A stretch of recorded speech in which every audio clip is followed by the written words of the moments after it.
अस्सलाम वालेकुम। और next topic is elimination reaction. Elimination reactions क्या होते हैं हमारे पास? एलिमिनेशन रिएक्शन में सबस्ट्रेट मॉलिक्यूल जो होता है वहाँ से प्रोटॉन निकलता है और प्रोटॉन निकलने के बाद हमारे पास डबल बॉन्ड वहाँ पे आता है, तो ये हमारे पास एलिमिनेशन रिएक्शन है। एलिमिनेशन रिएक्शन को बीटा एलिमिनेशन भी बोलते हैं। हमारे पास बीटा एलिमिनेशन क्यों बोलते हैं ये इस रिएक्शन में हम आगे जाके देखेंगे।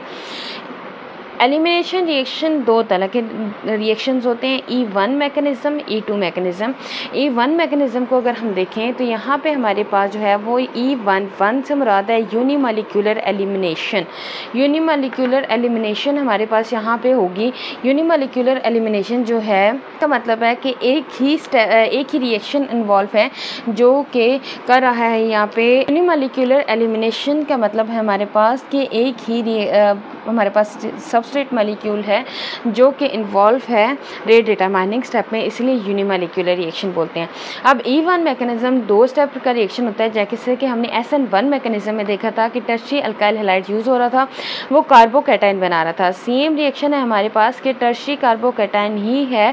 पार्शियल पॉजिटिव और पार्शियल नेगेटिव चार्जेस जो है वो हमारे पास कार्बन और ब्रोमीन के दरमियान में, क्योंकि मोस्ट इलेक्ट्रोनेगेटिव और मोस्ट यहाँ पे कार्बन पे पॉजिटिव चार्ज आएगा एज़ कम्पेयर टू ब्रोमीन, ये इलेक्ट्रोपॉजिटिव है और ब्रोमीन जो है वो इलेक्ट्रॉन्स पेयर कर अपनी तरफ खींच लेता है, तो ये इलेक्ट्रॉन डेफिशिएंट स्पीशी बन जाती है।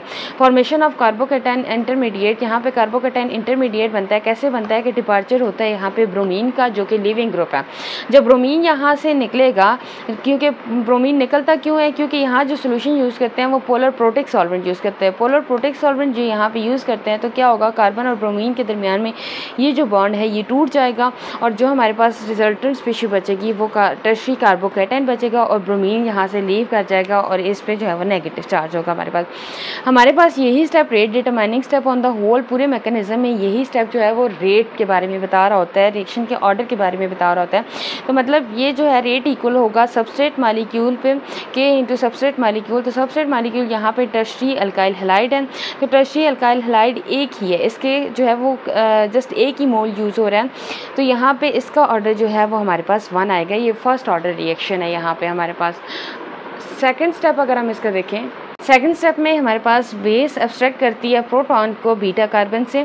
ऐसा कार्बन जहाँ से हमारे पास अल्काइल ग्रुप जो लिविंग ग्रुप था हैलाइड वो लीव किया था, उसमें पॉजिटिव चार्ज था, उसके साथ वाला कार्बन हमारे पास जो है वो बीटा कार्बन है। यहाँ पे ये बीटा कार्बन है। बीटा कार्बन की पोजीशन पे यहाँ से बेस अटैक करेगी इस हाइड्रोजन पे। जब ये इस हाइड्रोजन पे अटैक करेगी तो इस कार्बन और हाइड्रोजन के दरमियान का जो ये बॉन्ड है ये टूट जाएगा, तो ये जो कार्बन है ये अनस्टेबल फॉर्म हो जाएगी क्योंकि इसका चौथा वाला बॉन्ड टूट गया।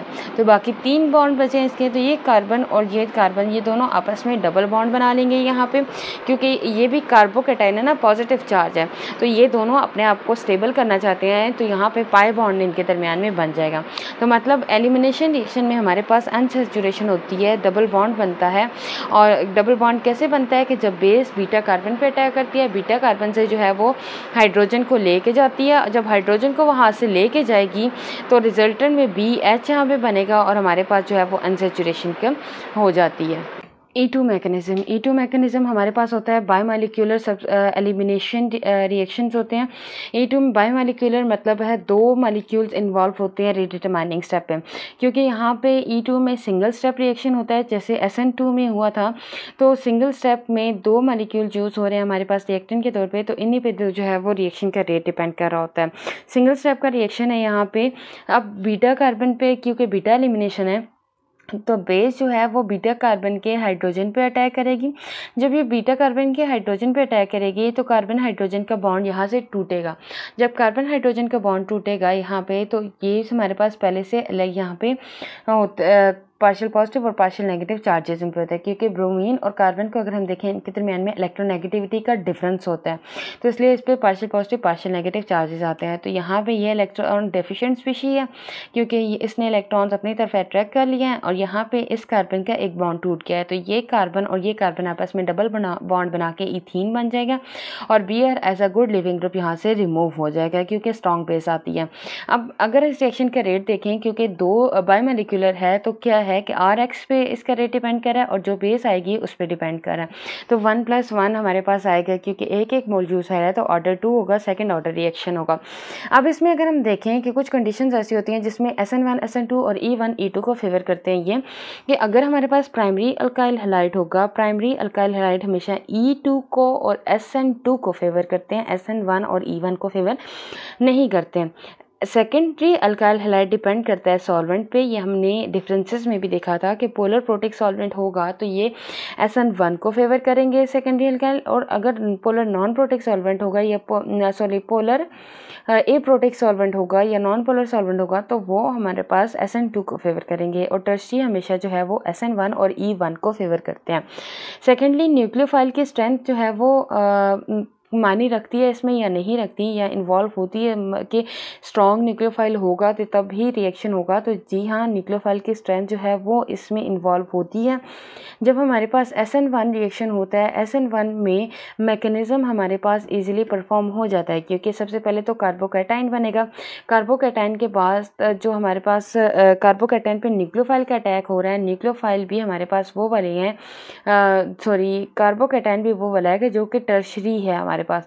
टर्शरी हमारे पास जब होगा तो तीनों R ग्रुप है, स्टेरिक हिंड्रेंस सम हो यहाँ पे भी शो कर रहे होंगे, लेकिन एक इस साइड से और एक इस साइड से, फ्रंट और बैक साइड से हमारे पास अटैक हो सकता है न्यूक्लियोफाइल का। तो न्यूक्लियोफाइल बहुत ज़्यादा वीक ना हो, स्ट्रॉन्ग ही हो तो वो अटैक कर सकता है इस पर। Secondly SN2 mechanism, E2 mechanism और SN2 मैकेनिज़्म में हमारे पास जो है वो न्यूक्लियोफाइल का या बेस का स्ट्रॉन्ग होना ज़रूरी है। स्ट्रॉन्ग बेस होगी तभी अटैक कर सकेगी, क्योंकि यहाँ हमारे पास लिविंग ग्रुप भी है और बेस ने जो है वो हाइड्रोजन लेके निकलना है, एलिमिनेट होना है, सिग्मा बॉन्ड तोड़ना है। तो बेस का न्यूक्लियोफाइल का स्ट्रॉन्ग होना, इसकी स्ट्रेंथ जो है वो ज़्यादा होगी, तो तब ही जो है हमारे पास ये SN1 और E1 को फेवर करेगा। सो ये हमारे पास E1 और E2 मैकेनिज़्म था जिसमें हमने जो है वो ऑन द होल इनकी मैकेनिज्म में रिएक्शंस देखे, रिएक्शन रेट देखे। होप सो आपको समझ आ गई होगी। अगर कुछ समझ नहीं आया तो आप कमेंट बॉक्स में पूछ सकते हैं। Thank you so much.